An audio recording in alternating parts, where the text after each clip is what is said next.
হামিদুন সাল্লি আলা রাসূলিল কারীম আম্মা বাদ। সম্মানিত দর্শকবৃন্দ, আজ অনেকে ঈদে মিলাদুন নবী পালন করছেন। তো ঈদে মিলাদুন নবীর বিষয়ে আমি অনেক ভিডিও দিয়েছি, তো আজকে একটা শর্ট ভিডিও দিচ্ছি।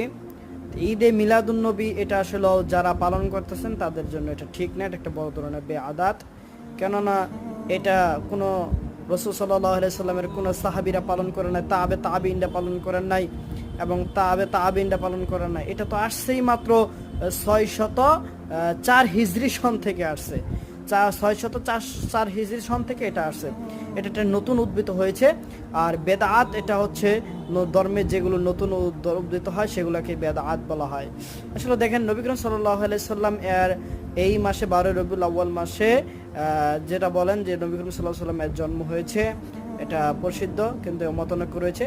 এই মাসটাতে কিন্তু তার মৃত্যু হয়েছে, এটাও প্রসিদ্ধ।